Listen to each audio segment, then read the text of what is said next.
John Lemon here. Ahmed Baba. Good two brothers talking. So, would you say right now? I think DC may be the center of the American universe, or is it Chicago? I think Chicago right now. You know, Why do you say that? I mean, right now we're seeing a lot of the cases surrounding ICE and the abuses of power of Trump going down. In Chicago, we're seeing the resistance happening there, the protests. We're seeing militarization of the police there. And just now, a federal judge just ruled that ICE agents there have to wear in Chicago, they have to wear body cameras because they're concerned. It just happened a few minutes ago. Oh, I meant to look it up. Yeah, Yeah. federal judge in Chicago said on Thursday that she was profoundly concerned that federal agents might have violated a court order, and she issued setting strict limits that on their use of tear gas and required them to give protesters warnings to disperse.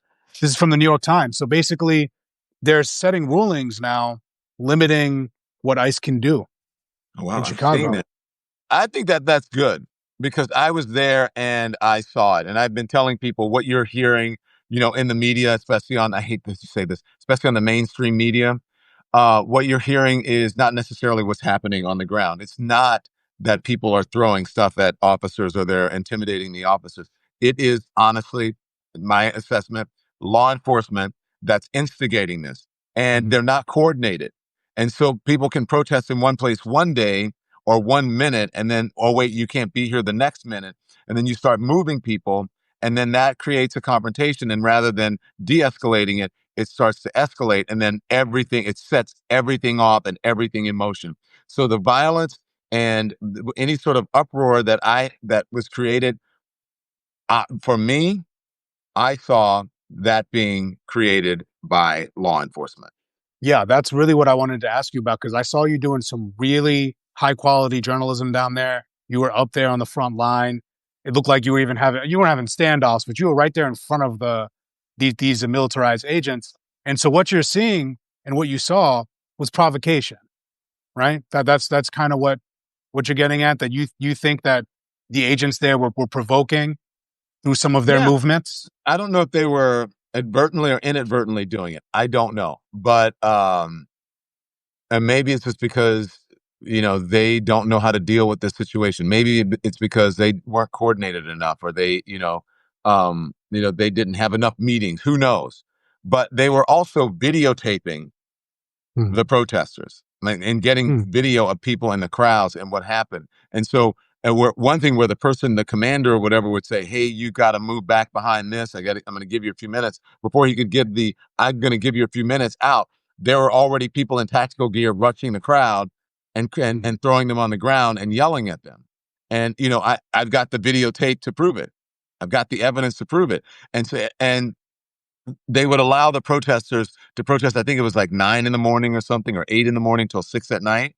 Hmm. And then like at 5 o'clock or a little after, they would say, okay, it's time for you to go. And it's like, wait a minute, you told us 6 o'clock. And so then they would move everybody out of the designated protest area. And then they realized, like, oh, well, this is dangerous because people are waiting around in the streets. The streets are open. We have to either close the streets or open them back up. And if we open them up, people are going to get hit by a car. And if we close them, people are going to complain because, you're inconveniencing them. And then they would try to corral the protesters back into the places where they told them that they could no longer protest. And Hmm. it was just chaos. That chaos was created by law enforcement. And so then they start kettling people, right? Okay, or herding them into different places to sort of move them out. But it's just weird you can protest in one way, you can protest in one place, it's like, wait a minute. This is America. Yeah, It's like, freedom of right? assembly. It's freedom of assembly. It's the very First Amendment in the Constitution. So it's a little weird to me. Yeah, and looking at the judge feels the same way you do from what I'm seeing from this ruling. They think that these agents need to wear body cameras because they're probably using the tactics that you're outlining here. And I think this is the key thing that Trump's trying to do is he wants this chaos. He wants to provoke so that he can justify invoking the Insurrection Act. Really, like that's what I think this comes down to is him trying to get a reaction from these protesters And from what you saw on some of the interviews I saw, these were just regular people. These were everyday Americans protesting. These are not a paid Antifa mob. These are just Americans that are trying to protect their neighbors, right? Hmm. I'm sure you Yeah. saw zero evidence of Antifa activity, right? I I asked people there, like, what's your what chapter of Antifa do you belong to? And they're like, what? What are you talking about? I don't belong to any chapter. There's no chapter. I'm not even a part of Antifa. What are you talking about? Not one person there identified themselves as a member of Antifa. Not one. Yeah, And so, because there's nothing to be a member of, right? It's yeah, not like a organized thing. And yeah, I mean, I think that's important. Like you being on the ground out there directly debunking this is important because you're right. Like I know you don't watch mainstream media anymore, but like I told you before, I got that YouTube TV multi view where I see Fox News, MSNBC, and CNN at all times, and they're not. I didn't see people on the ground in the middle of the crowd talking to people. I didn't see that in their coverage. So what you did directly debunks this narrative because that's a key thing of Trump's authoritarian imagery. He wants these protesters to be depicted as some violent, rabid Antifa herd, when as you showed, it was just regular people. It was just yeah. regular people. Well, look, the judge who did this said that she was startled by what she saw. Mm-hmm. And she said, let me read the thing here. Startled judge orders agents in Chicago area to wear cameras after a violent clash. The federal immigration officers in Chicago area will now be required to wear body cameras, as the judge said Thursday after seeing the tear gas and other aggressive steps used against protesters. It's interesting that these judges and these people are just seeing this. You don't see a lot of that on the news. Mm-hmm. You see Donald Trump talking about it. You see them giving press conferences saying that ICE agents are being attacked, but you don't see a lot of them crashing into cars on the news, or Mm-hmm. just beating people up, or picking moms up in the carpool line or the pickup line at school. You don't see a lot of that, and you don't see the um, law enforcement instigating it as you saw in the video that I had. You don't see that really on that mainstream media. You see it a lot with independent media. Not a lot. You see it more with independent media because I think there was only like two or three of us who were out there, even for the 4 or Only 5 two, days that I was in Chicago. really, and this was outside of the ICE facility. Oh yeah, Only two or three of them, only a couple of. There were lots of people with cameras, but of are they course. like But legit independent yeah, news organizations? I don't. Look, they may call themselves that, but you know what I mean. no, but That yeah. there was, and then but the only pretty consistent camera of someone who's sort of close to mainstream was News Nation. They Hmm. were there for a lot of it, not all of it. And then the affiliates would send their reporters or their cameras there periodically. The ABC or NBC or CBS affiliate in Chicago periodically, and they'd come and get a snippet, and then they do their little stand up and say, "And the crowd behind me," and then they go Yeah. away. And so we were just there the entire time going live and doing, as we call it, IRLs. And I really think that is, and not that I think, I know that's where you get the best information from. It really, man, opened my eyes Hmm. to what's happening. And it also opened my eyes to that the people of Chicago are fed up. They are tired of people telling them how to protest, how they should react, how they should even mourn, how they should feel about Charlie Kirk, who they deem to be a racist bigot.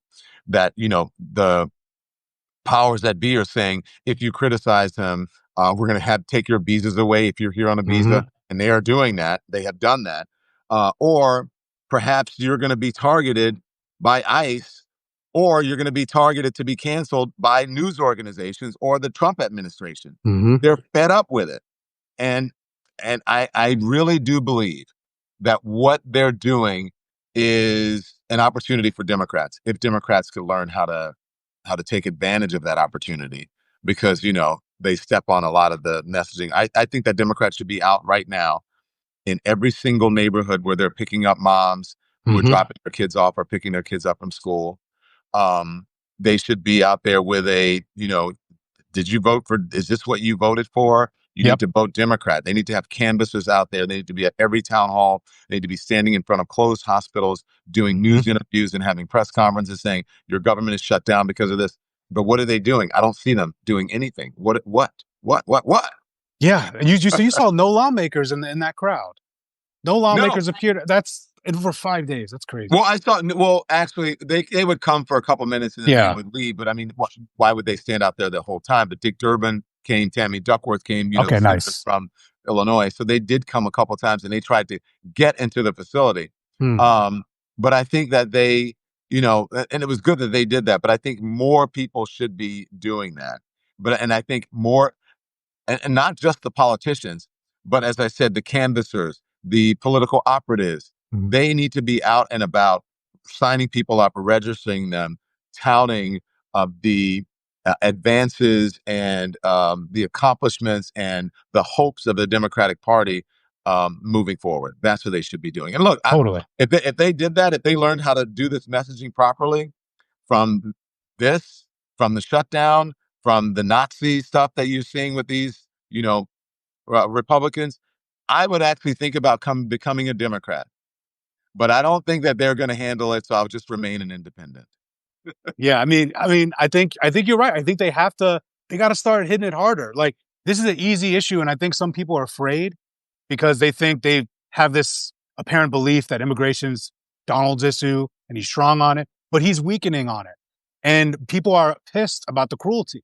And I think Democrats should be out there every day hammering this because they talk about the broad esoteric authoritarianism, but again, authoritarianism is here; it's just unevenly distributed.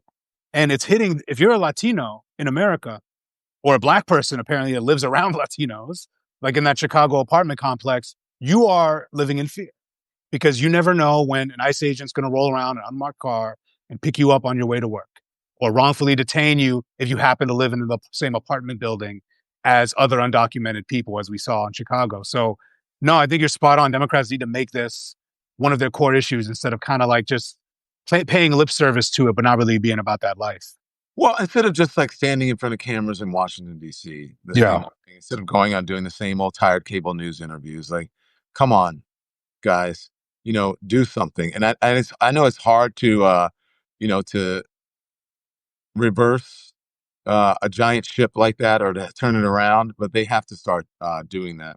Ahmed, our time is short today because there's so much going on in the world that I got other things to deal with. I appreciate you. Make sure you hit the like, thumbs up, the heart on whatever platform you're watching us on, and we appreciate it. Follow Ahmed Baba and me as well, and we'll see you next time. Thank you for your time, brother. I just wanted to hear about that Chicago trip, and you were out there killing it, man. Great talking to Thank you. you very much, Ahmed. I appreciate you, and you're killing it as well. I see you out there doing Oh, some of that mainstream media coverage. okay. I'm trying. I'm trying, man.